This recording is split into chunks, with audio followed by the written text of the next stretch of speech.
Omworeko gw'ebya science na tekinologia habwa amashomero ga Greater Bushenyi guhendira izoba rya nyuma y'ebazyo kandi abanyomi omu bya science nibagira ngu kikabire kirungi okushomesa science na tekinologia kwatandikira omu primary okugira ngu abeegi bashome biine obuhango burikumara. It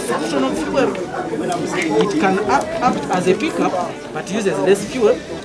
Exhibitions abarina mukaga twatwine erizoba twatoranamu exhibitions zitano zonka ezaba zibonire munonga nizo ziratujwekere aha national level ninga so mwihanga ryona aha mworeko gwihanga ryona esande rkwija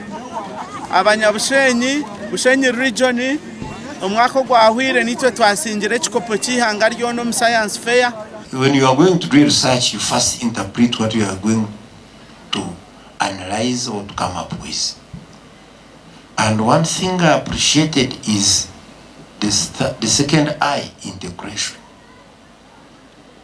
Physics, harmo kubara, harmo biology, there's that integration of all subjects. That is integrated learning.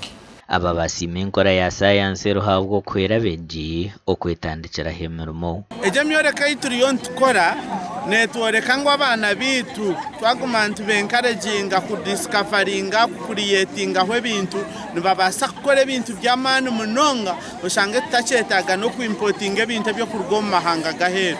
Ekinani nshaba no kugira ngo science fairs na creativity bitandikira mu primary har hait kubasa kuza tutatira umunanga gwa science abane bakora hati ebakora babigumiza mu bakabita mamani ejensi neza kwinukaho namahanga ganugije kuba ngihaho bwenge na nibinte byabibiri mu kutunga ecyakubasa kuyamba tuza kubijana nabakora imbazi nabakora ibyuma nabakora za sensa nangwa na bamwe bababine byo kutebereza ubwire kubangwe janeza gwa ningateragwe.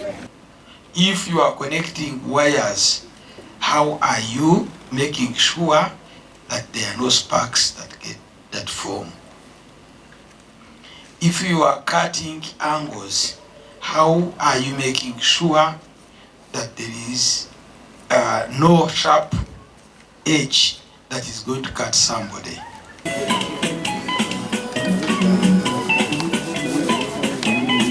Omworeko gw'ebya science nigubaho buri mwaka okuhwera beegi okwechaka okumanya hibahika omu kushoma ebya science na tekinologi. Omugani makuru ab'ebyobushobozi omu district ya Shema bahabwire abashomesa barikunyomarwa ngu omurimo n'okusinda baronde mu kimwe.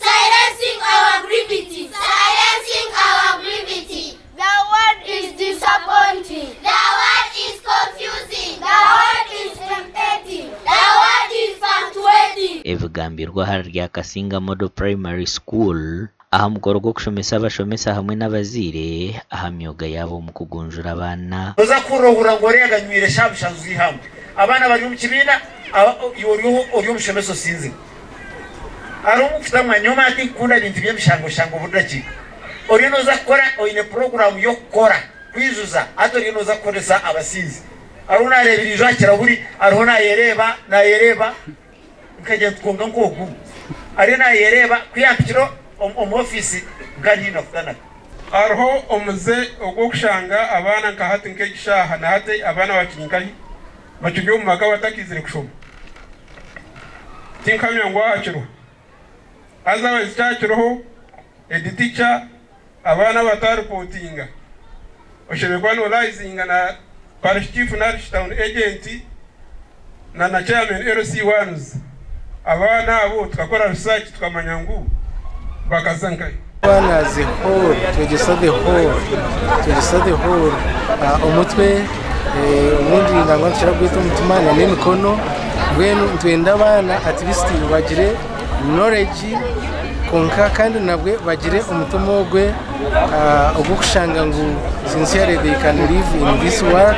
Abebembezi ho nabo lecero kwatwaho ahabwa beja barugera hamuramwa mwe bari kugezaho ahati mugwe mugerezeho umwana no wawe barike kubiya ngo umwana no wagira ki no wa government cyangwa ni cyakora abantu bakose umwana wagira ki bitu umwana no wo ogira tu no wanje noha ntwendangu mubate mu mukono muhango ahubwo kuba umwana nushanga atine ibintu bikumumara na munonga nkaba ba boarding ahubwo kurgo misho kakuba na humur kugira ngo umwe naharugaho ryari mbwenu acheza kutera mabega umwebwa ushaka ngusente zumwe abazire mwazicereza tumwashashura nabuna nabandi tumwazireta budget yitu kiretera yagwa idimaste byabanaza gukora na n'ubukiko tubara kubukora kare hadushanga mwisha mwatubuza ekiyungu amakuru agagasha kwa Anita Tkunda na Maiko atwachire.